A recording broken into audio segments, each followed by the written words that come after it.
seems like the best place to start is your parents.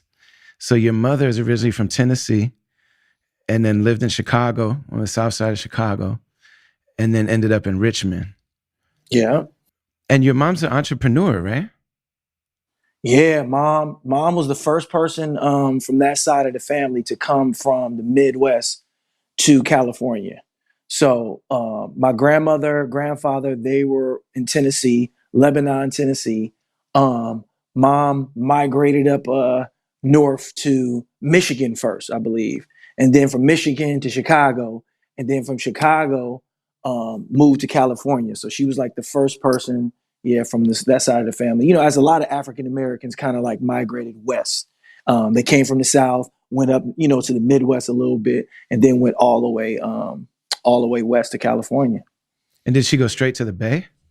She came to Berkeley, met my pops, and then they lived in Berkeley for a while and kind of moved around a little bit. Then finally, like, settled in Richmond Mm. area.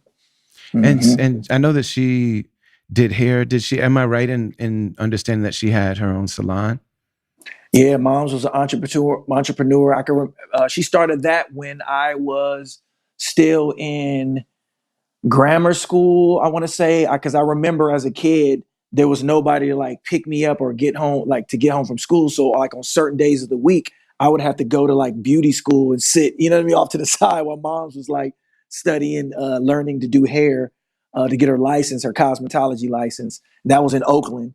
And she did that, I guess, for however long that takes, like a year or so or a couple of years. She did that and then eventually owned her own beauty salon right in smack dab in the middle of East Oakland. You know what I mean? Right there in Crazy. East Oakland, Seminary MacArthur. Anybody who's from the Bay knows that area Mm. right there is you know, that was like the spot, man. So I kind of grew That's up the in that beauty soil for salon. real, man. That's the soil, Crazy. yeah.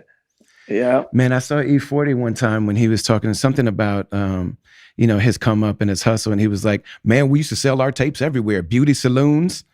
I was Yeah. like, what the hell? A beauty saloon? Yeah. That sounds Beauty like something for it. saloons. Yo, my mom's shop, just not to go off on a whole tangent, but MC Hammer, Too Short. My mom used to do, she used to do Tony hair before they were like Tony, when they were just like coming up. Like that, because that shop, you know, anybody who knows Seminary MacArthur, that's just like, that was like the corner, you know, right across from Mills College. You know, the hoagie shop was right there, still there, I believe. So that was just like, it was notorious for other things too, but that's where mom's Hmm. shop was. But a lot of the rappers, you know, would come through there. You know, my sister would be like, "Oh, Too Short, Dangerous Dame." You know, that they would be slinging their tapes. They would be out there hanging out. You know, the barbershops, all that stuff was over there. Crazy. So she did Tony. Who else hair did she do?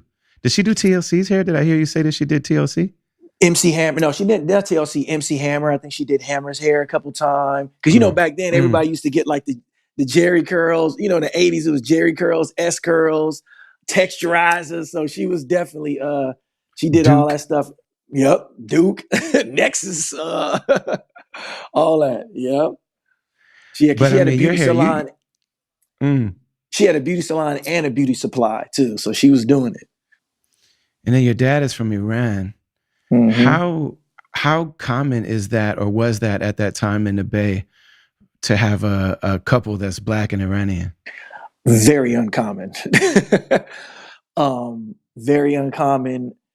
People, I mean, I remember a little bit of it like coming up when I was like, you know, maybe 5, 6, but definitely my dad said that it was, you know, it was a lot of tension around that time, you know, cause I want to say it had to be when they met, I want to say it had to be like the late 60s, you know what I'm saying? Early 70s.